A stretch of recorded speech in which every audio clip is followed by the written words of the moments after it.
Probably not the best recording I could have used, as the record this was taped off of is a little bit crackly, but you get the idea. Anyway, this is a Philips N4510 reel-to-reel tape recorder, again from the mid-70s, I'd say, about the same age as that amp and record player repaired yesterday. And this machine I actually bought off of a friend of mine who's also into audio, in similar ways I am. And he had actually restored this last year sometime. I think it was probably in the summer actually. And he's made a very good job of it. It's actually meant to have a black plate here and here that says N4418, but it's got a silver one instead that says N4416, which is a very similar machine to this, a little bit more basic than this one. And the reason it's got the silver plate on instead of the black one is because I believe it was either missing or damaged on this machine, and my friend actually had a scrapped N4416, and he actually pinched that off of that, which is perfectly reasonable. I do similar things. Needs must. You can't get hold of these parts very easily. And he had hoped to get the Philips N4416 going, but I think someone had been in that machine before him and completely bugged it up. And it wasn't actually really very possible to get it going again. Anyway, I went to use this machine this morning, and this machine didn't want to play ball either.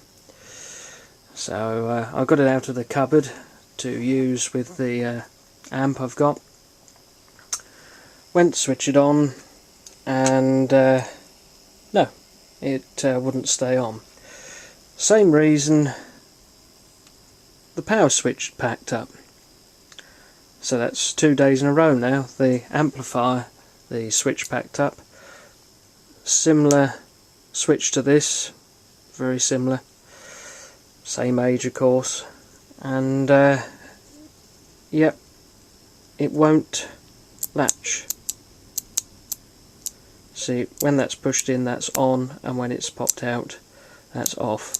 But of course, if it won't latch, you can't have it permanently switched on.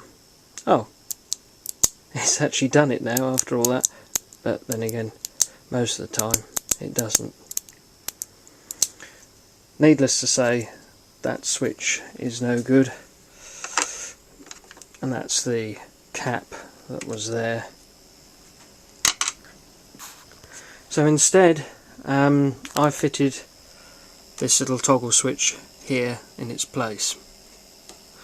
I'm aware it's not necessarily in keeping with the rest of the buttons, but I don't have any more of those switches spare, and even if I did, it probably wouldn't last very long if I fitted one exactly the same, so there didn't seem much point. And anyway, the end of that switch is actually snapped off inside this cap, so I can't get that out, so that deems that lot useless. So we now have this toggle switch here, which works perfectly.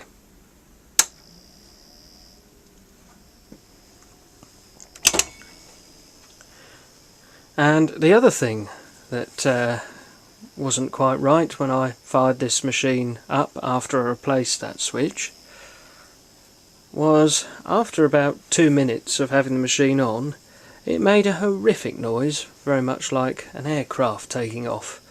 It was dreadful, and the whole machine was vibrating with the with the noise. And the reason being is the capstan bearing was bone dry. So this machine hadn't been used for, well, probably almost 20 years before my friend actually restored it. And I reckon that whilst my friend was in there servicing it, he did most things mechanically, but I believe it was mainly electronically faulty. But I don't think he had done the bearing for the capstan, probably because he didn't think it needed doing at the time, and that's fair enough. But I've given it a bit of 3-in-1 oil there, which is what I tend to do. But on top of that I've given it a little bit of grease to you know, try and keep it as smooth as possible. And when I stop the tape,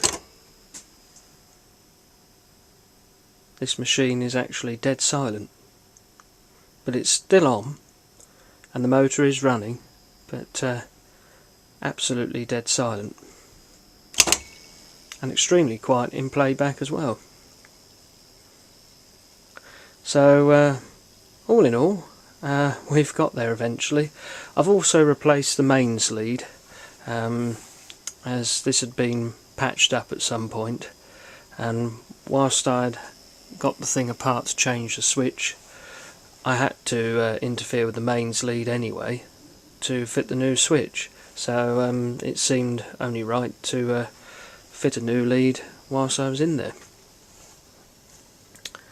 So all back up and running now, and hopefully I'll be able to set this up with the Philips amplifier you saw and heard yesterday, as this is very much the sort of thing that you would have had running with it, to be honest.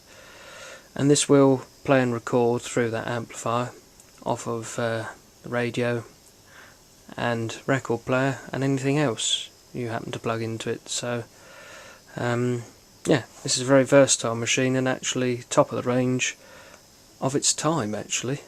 And I do like the controls here. These are just feather touch controls, very new in its time.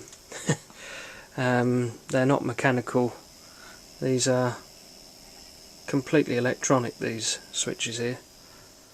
So yeah, very complicated, and I hope that that's it. We don't have anything else going wrong.